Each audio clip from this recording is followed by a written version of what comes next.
1045 The Team, your home for New York Jets football, and now the voice, play-by-play broadcaster of the New York Jets, and of course, college football also on ESPN. Bob Wischusen joins us tonight, 7:30, MetLife, Jets, Jaguars. Now, I know the number one priority in Game 1, don't get hurt, but what are you really hoping to see from the New York Jets tonight? I guess chemistry on offense. I think their defense is going to be pretty good. I think everybody thinks their defense is going to be pretty good, and they should pick up where they left off. But I don't know that there are going to be a lot of questions that get answered tonight because some of the most important pieces offensively are not going to be in there. Like Matt Forte is obviously not going to play. He hasn't even practiced yet. So, and it'll be nice if Ryan Fitzpatrick has at least a drive or two that looks pretty good, because he obviously, skipped the entire offseason program. But I'm not sure that, that you're going to see the full complement of players tonight. It's preseason football. Why play them all? I guess a little chemistry on offense, a little rhythm on offense, score a touchdown, and they get the starters out of there. Bob Wischusen joins us right now on 1045 The Team, your home for New York Jets football. Is the storyline tonight, Bob, quarterback for the number 2 spot? Could it be wide open, the competition between Geno, Christian, and Bryce? No, I think the number 2 spot is pretty clearly Geno, just because he's played in games before, and Ryan Fitzpatrick has been injured before, and Geno's really not making a lot of money this year. So, I think from the standpoint of the affordability of having him on your team, his roster spot is not in any danger whatsoever. I don't know that they'll carry 4 quarterbacks. I think there's basically a 2-pronged decision. You're either carrying 4 quarterbacks or you're cutting Bryce Petty. I think that's pretty much the answer. You're not cutting Christian Hackenberg. You just drafted him in the second round. Right. I don't think you'd ever go into the season with absolutely no experience whatsoever behind Fitzpatrick. Fitzpatrick hurt. You want to have someone that's played in games before to put in the game, and Geno's the only guy in that category. So to me, Bryce Petty has to have a really good camp for them to be convinced that he's worth keeping and they keep 4, or they cut him and keep 3. Just hearing your voice makes me excited for Sundays, man. I'm just telling you, it's the feeling, really the vibe. Sad. You guys got to get out more. I do. That's why I bring you with me wherever I go on the radio, man. All right, Bob Wischusen. So you think Bryce Petty would potentially be odd man out? What a difference a year makes. It's actually the 1-year anniversary of the punch that took Geno out of that starting role. Is there any chance that one of those 4 quarterbacks is traded, maybe to like a Dallas? I don't really know. Again, I think Petty's the only guy that's really in the category of on the team or off, and I don't know what you would get for him because no one's ever seen him play. So maybe you get a 7th-round draft choice for him if you put him out there, But I think most teams would probably just wait to see if the Jets release him. So that's why and I do think that there's a lot to be said for only having 3 quarterbacks on the team. I think, fans and even some of the media probably look at it as, hey, quarterbacks are a commodity. If you're not sure if all these guys can play yet, then don't shortchange yourself by letting go a player that may be able to play.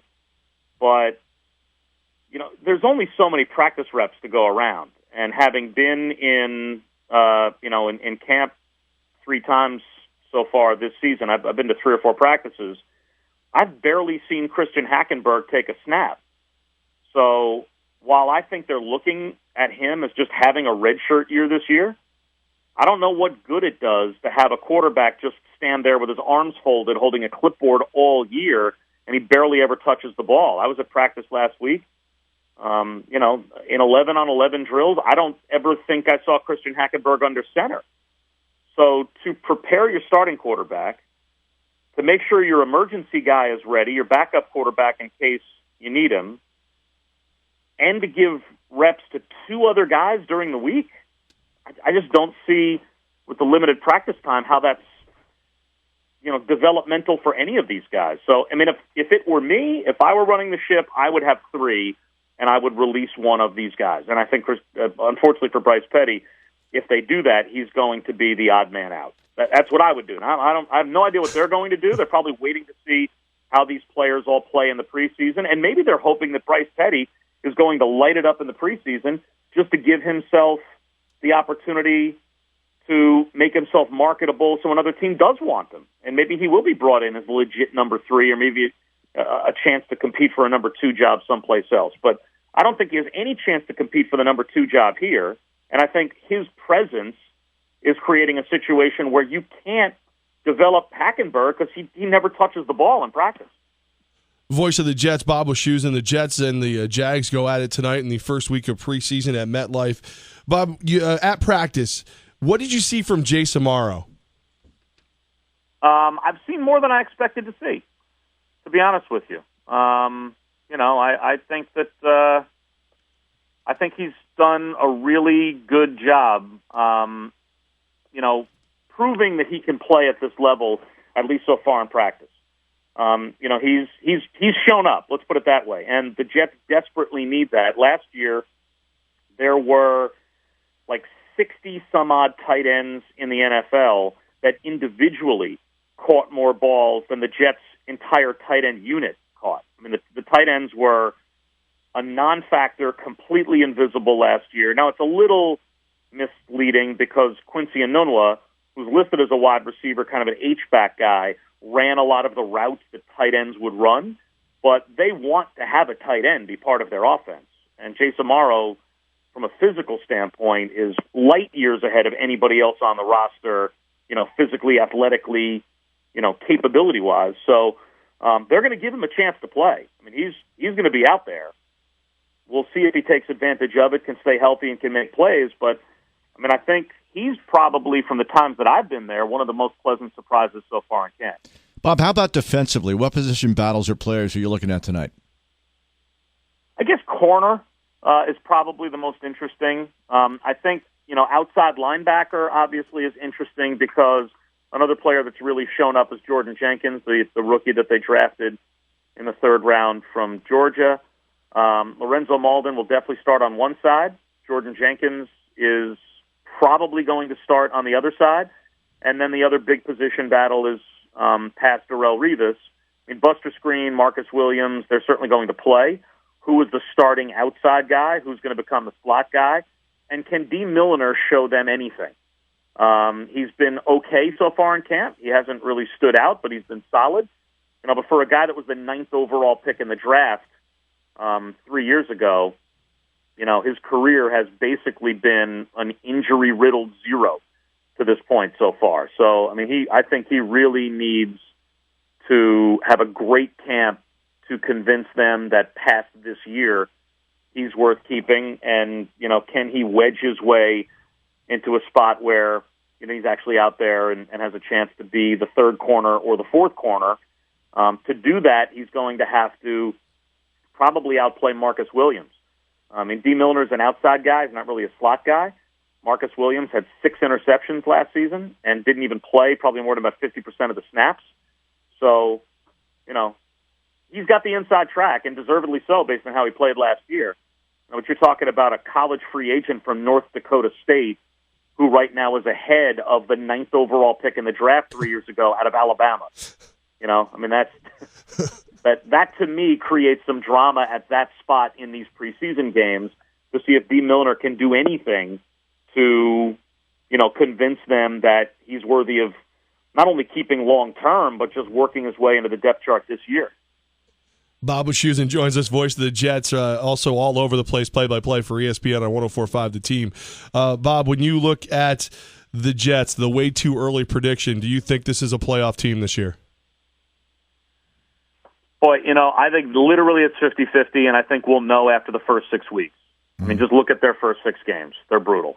So, to me, what they have to do, and maybe you even expand it out to their first 8 games, because at the back end of the first 6, they've got a couple of winnable games that can get them maybe to 4-4. If they're 4-4 or better through their first 8, then they'll be in it to possibly win the division. If they don't go 4-4 through their first 8 or better, then it's going to be an uphill climb just to stay in the wild card conversation the whole year. So can they be a playoff team? There's no question. They were a 10-win team last year, but against at least what looks on paper to be a vastly different schedule. Look at their first 6 games, a road Monday night game against Arizona, opening up against Cincinnati, playing Pittsburgh on the road, Buffalo, who they've lost 5 straight games to. They've got them in week 2 on the road, short week. And their first 6 games specifically are brutal, and none of those games even are against the Patriots.